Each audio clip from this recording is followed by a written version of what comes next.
Okay, I've introduced you to the doubter.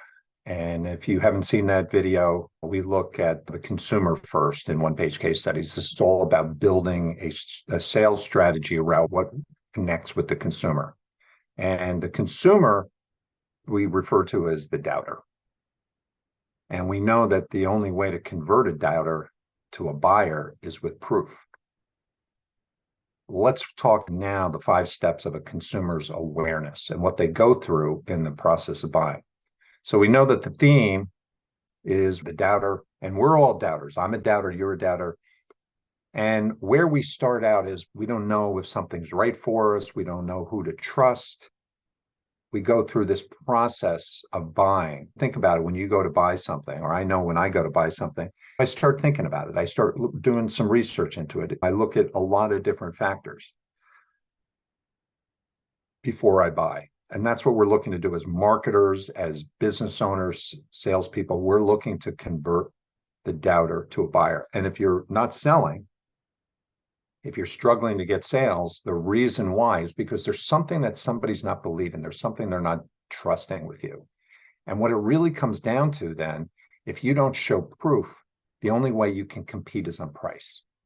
And that means that the cheapest price is going to get the business. And in most cases, the cheapest price is not profitable. That is something I have seen for years. Anyway, so let's talk about what is their state of awareness. This is important because you have to understand there's a million ways that I'm going to talk about how to get clients and how to keep clients. But you have to understand who they are. You have to understand that doubter and what they're going through. Put yourself in their shoes.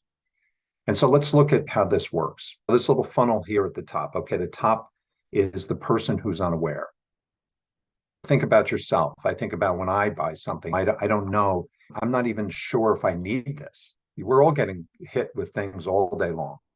I get emails, I get cold calls, I see advertising, I go to the store. I don't buy everything. So I might be in the market, but how do I make my choice?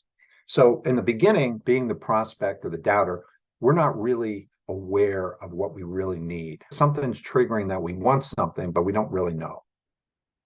Then there's the second part of the funnel over here on the purple, which is the problem aware. So now we're starting to realize, okay, we've got a problem, we're aware of it, but we don't really recognize the need between what we really need and what the product is.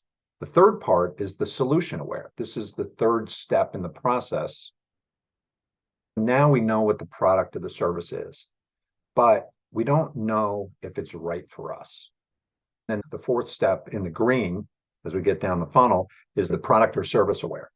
And that is where the doubter, the consumer, they know of what we offer, what it does, and they know that they want it.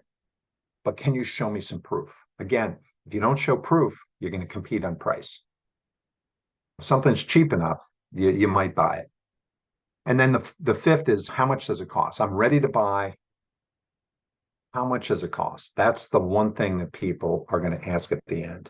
And it's important to understand this process, because if you want to make sales, if you want to capitalize on the internet, you want to build a website, you want to capitalize on SEO or any kind of paid traffic or social media or video, these things are the key things that you have to address. You have to look at the consumer. You have to look at who they are. You have to understand, do they have money? You have to understand the world from their perspective. And if you can answer all these key points, they're going to buy at a price that is profitable for you. But the only way to move somebody through these 5 steps is with proof. And you have to show them proof after proof after proof. That is the concept. That is the theme of one-page case studies. So I'll see you on the next video.